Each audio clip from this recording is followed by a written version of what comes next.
Bonjour. Pour terminer la correction du contrôle de l'an dernier, je vais vous présenter la correction de l'exercice 6 qui porte sur, une variable de loi discrète quelconque. Donc ça ne sera ni une loi, de Bernoulli, ni une Poisson, ni une binomiale, mais une loi, plusieurs lois d'ailleurs, quelconques, discrètes. Donc ça va vous faire travailler sur, ces lois discrètes, le calcul de probabilité à l'aide, des probabilités conditionnelles, l'utilisation de la notion d'indépendance d'événements. Donc l'énoncé, on a une urne qui contient des boules blanches, rouges et vertes, et on fait un jeu qui consiste à prélever au hasard une boule dans l'urne. On associe à chaque couleur de boule tirée un nombre de points gagnés, donc les boules rouges rapportent 0 points, les vertes 1 point et les blanches 2 points. Et on définit ainsi x, la variable du nombre de points pour un tirage. Dans un premier temps, on fait un seul tirage, et on verra dans les questions suivantes qu'on fait deux tirages, et on définit une autre variable. Donc, la loi de ce nombre de points, son espérance et sa variance. Donc donner la loi, c'est calculer les probabilités pour que x prenne les différentes valeurs. Il faut d'abord repérer les valeurs qu'elle prend. Eh bien, puisque c'est le nombre de points que l'on va marquer, ce nombre de points est 0, 1 ou 2.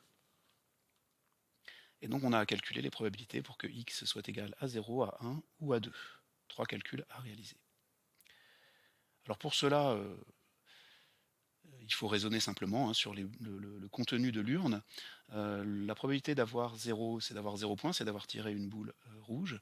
Comme il y a 10 boules rouges sur 20 boules au total, ça fait une probabilité 10 sur 20, soit 0,5.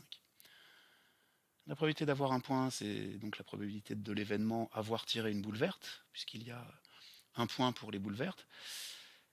Et il y a 6 boules vertes sur les 20 de l'urne. Ça fait 6 sur 20, soit 0,3. Pour 2, on regarde les boules, cette fois les boules blanches qui rapportent 2 points, et donc il y en a 4 sur 20, soit une probabilité de 0,2. Donc là c'est assez simple, c'est des probabilités immédiatement calculées comme des fractions d'après la composition de l'urne. Donc ceci fournit la loi, on pourrait la présenter dans un tableau, je ne l'ai pas fait, donc on pourrait mettre sur la première ligne x qui vaut 0, 1 ou 2, et sur la seconde ligne les probabilités, donc 0,5, 0,3, 0,2. Calcul de l'espérance, on rappelle les formules d'espérance et variance pour une variable. Donc l'espérance, vous faites le produit des probabilités fois les valeurs, 0,5 fois 0, plus 0,3 fois 1, plus 0,2 fois 2, ça vous donne 0,5. On vérifie quand même toujours que notre espérance, comme la moyenne en statistique, est bien comprise entre la plus petite et la plus grande des valeurs. Donc ici entre 0 et 2, donc ça va. Pour la variance, cette fois, on fait la somme des pays fois xi carré, et on soustrait à cette somme l'espérance au carré, déjà calculée au-dessus. Donc 0,5 fois 0 au carré, plus 0,3 fois 1 au carré, plus 0,2 fois 2 au carré. Et on soustrait l'espérance au carré. Donc ça fait au final 0,85. Je vous laisse vérifier. Bon, comme toujours dans cette formule de variance, attention, ce sont les xi qui sont au carré, ce sont les xi qui sont au carré et pas les probabilités PI. Dans cette somme-là, seules les valeurs xi sont au carré. Alors cette fois, au lieu de jouer une seule fois, de faire un seul tirage, on en fait deux, avec remise, et on note y le nombre total de points gagnés sur les deux tirages réalisés. Alors avec remise c'est important, ça veut dire que l'on tire une boule, on regarde sa couleur, on note le nombre de points gagnés, et on remet la boule dans l'urne avant de faire le deuxième tirage. Si bien que les deux tirages vont être indépendants, puisqu'on va être dans les mêmes conditions pour le premier et pour le deuxième. Donc d'abord quelles valeurs sont prises par y, donc la loi, on nous demande la même chose, la loi, l'espérance et la variance. Pour déterminer la loi, il faut d'abord connaître les valeurs prises par la variable. Donc évidemment, si on additionne les points gagnés sur deux tirages, donc ces points peuvent aller de 0 à 4. Et formellement, y c'est en fait la somme de deux variables, x1 plus x2, où xi c'est le résultat du ième tirage. x1 c'est le résultat du premier tirage, x2 le résultat du second tirage. x1 et x2 étant des variables de même loi que la variable x précédente, c'est-à-dire la variable qu'on a étudiée dans la question petit a. Et elles sont indépendantes, pourquoi? Donc, eh bien justement parce que le tirage est avec remise, c'est-à-dire que le premier tirage n'influence absolument pas le second, vu qu'on remet la boule dans l'urne et qu'on remélange, on repart à zéro. Donc des tirages indépendants, des variables x1 et x2 indépendantes. Donc nous devons calculer maintenant 5 probabilités, les probabilités pour que y soit égal à k allant de 0 à 4 cette fois. Donc il y a un peu plus de travail, on va utiliser l'indépendance notamment. Alors, pour y égale à 0, donc que veut dire y égale à 0? Ça veut dire qu'on a marqué 0 points, donc c'est forcément qu'on a marqué 0 points au premier tirage et 0 points au second tirage. Donc c'est l'événement x1 égale à 0, inter, x2 égale à 0. Comme ces variables x1 et x2 sont indépendantes, les événements x1 égale à 0 et x2 égale à 0 sont indépendants, et donc on va pouvoir utiliser la propriété qui d'ailleurs définit l'indépendance, c'est que P de A inter B égale P de A fois P de B. Donc la probabilité de l'intersection se calcule comme le produit des probabilités pour les événements indépendants que l'on a ici. Donc là on utilise l'indépendance des tirages liés à la remise. Donc on sait que P de x1 égale à 0, c'est pareil que P de x2 égale à 0, c'est de même loi que la variable x de départ, c'est 0,5 fois 0,5 égale 0,25.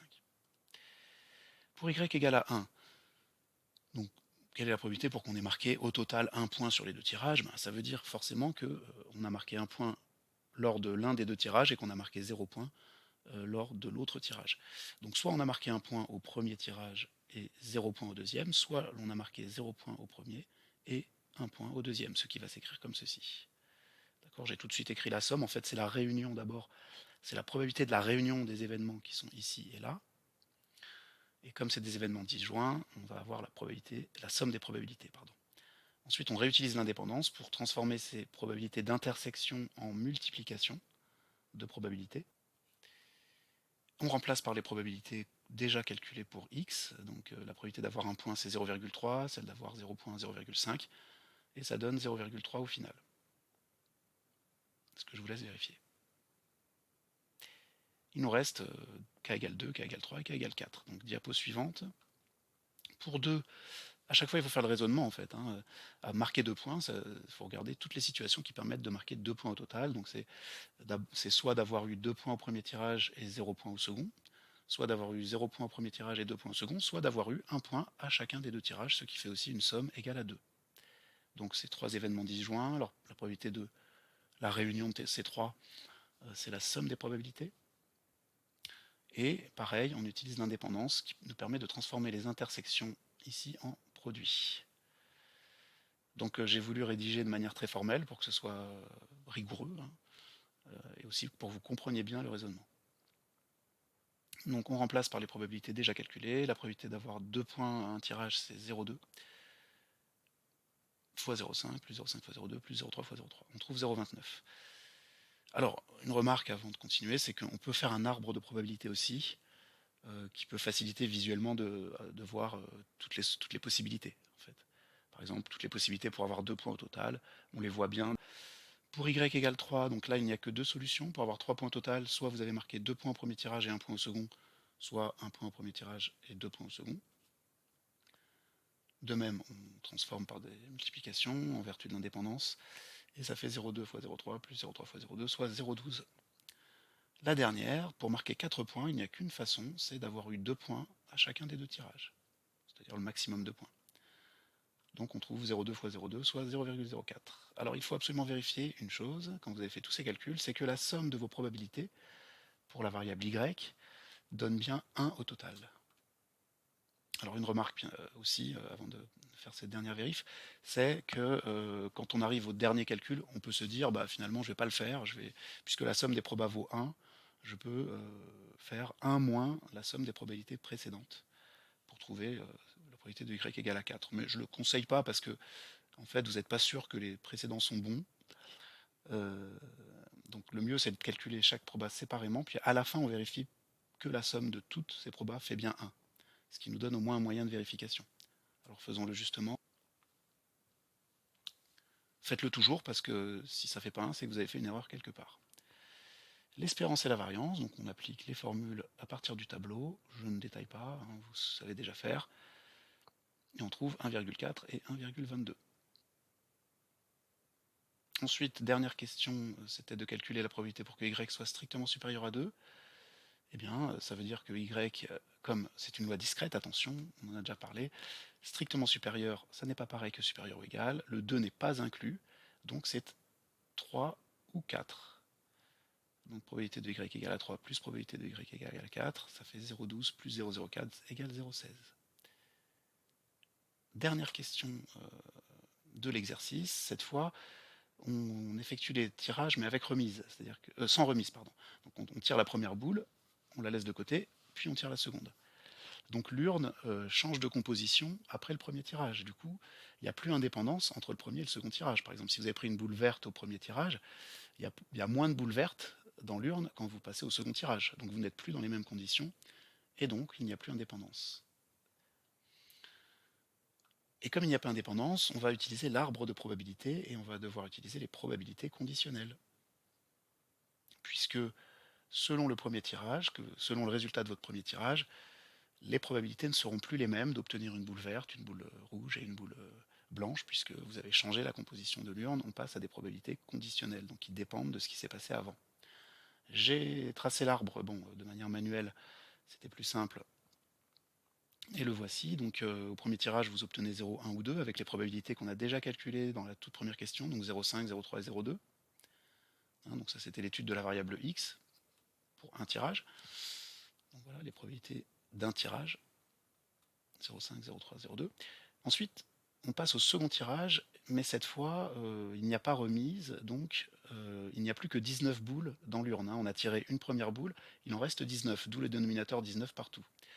Et si vous avez tiré, alors 0 points, ça correspond à une boule rouge, il me semble, il ne restera plus que 9 boules rouges sur 19.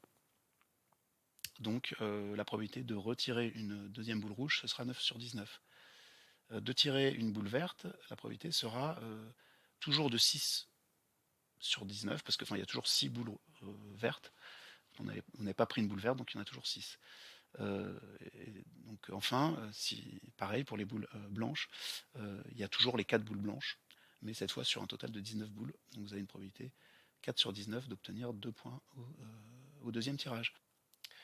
Donc voilà, vous remplissez ce tableau avec les probas. Les probas vertes, ce sont des probas conditionnels. Alors la probabilité d'avoir 0 point au total, c'est d'avoir 0 point au premier comme au deuxième tirage. Probabilité que x1 égale à 0, inter x2 égale à 0. Cette fois-ci, ça se calcule avec la formule des probas conditionnels en fait. P de z égale à 0, en fait, ça va être P de x1, on va passer par ce chemin-là, 0, 0, 2 fois 0. Hein. Donc x1 égale à 0 fois la probabilité que x2 égale à 0, sachant que x1 égale à 0, qui est ce terme-là. Donc c'est 0,5 fois 9 19e, et on trouve 4,5 19e. De même pour les autres.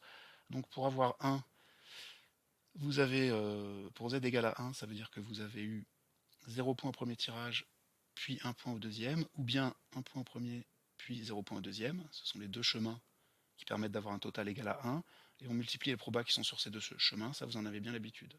Donc 0,6 fois 6 19e, plus 0,3 fois 10 19e, et on trouve 6 19e. Alors pareil, je remets l'arbre, pareil pour les autres calculs de probabilité.